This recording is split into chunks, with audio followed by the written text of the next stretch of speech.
চট্টগ্রামের ইসলামী ব্যাংক চকবাজার শাখা থেকে 150 ভরি স্বর্ণালংকার চুরি হয়ে গেছে। 29 মেতে ঘটে যাওয়া ঘটনা প্রকাশ পায় গতকাল। এরপর থেকেই শুরু হয়েছে তোলপাড়। ব্যাংক কর্তৃপক্ষ বলছে এই বিষয়ে কিছুই জানে না তারা। আর এদিকে ভুক্তভোগী নারী মামলার প্রস্তুতি নিচ্ছে বলে জানিয়েছেন। চট্টগ্রাম থেকে সোহাগ কুমার বিশ্বাসের প্রতিবেদন। 17 বছর ধরে ইসলামী ব্যাংক চকবাজার শাখার লকার ব্যবহার করছেন ভুক্তভোগী পরিবার। 29 মে দুপুরে ব্যাংকের লকার থেকে কিছু স্বর্ণালংকার আনতে গেলে সেটি খোলা দেখতে পান।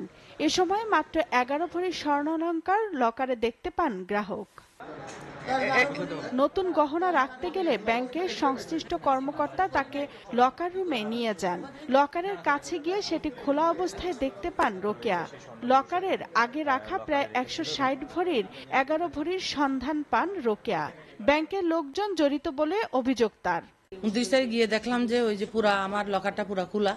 লকার ইনচার্জ প্রথমে তো উনি ঢুকে বলতেছে, ম্যাডাম আপনার লকারের নাম্বার কত? আমি বলছি আমার লকার তো 44। ম্যাডাম আপনার লকার তো খোলা। আমার লকার কেন খোলা হবে? আমি তো ওই মুহূর্তে পুরা মানে ফিট হওয়ার মতন উপক্রম।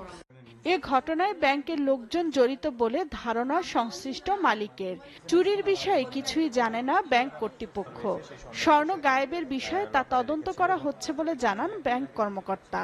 এখানে কোনো চুরির কোনো সুযোগ নেই, কোনো ডাকাতির কোনো সুযোগ নেই। কিন্তু আমাদের সম্মানিত গ্রাহক যেহেতু অভিযোগ করেছেন, আমাদের দীর্ঘদিনের গ্রাহক, আমরা এই জন্য এটাকে সিরিয়াসলি নিয়েছি। আসলে কি করছে আমরা আমাদের দিক থেকে তদন্ত করে দেখছি। কোনো চুরি ডাকাতি রাহাজানি ঘটলে অ্যাজ পার ওনার সাথে যে এগ্রিমেন্ট হয়েছে আমাদের, সেই অনুযায়ী ইন্স্যুরেন্স কাভারেজ পাবেন। ছোট লকারের ক্ষেত্রে 1 লক্ষ, মাঝারি লকারের ক্ষেত্রে 2 লক্ষ এবং বড় লকারের ক্ষেত্রে চেম্বারের ক্ষেত্রে 3 লক্ষ টাকা কর্পোরেট ইন্স্যুরেন্স।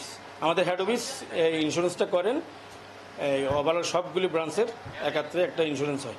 পুলিশ জানিয়েছে ভুক্তভোগীরা মামলা না করায় ব্যবস্থা নেওয়া যাচ্ছে না। SATV news desk.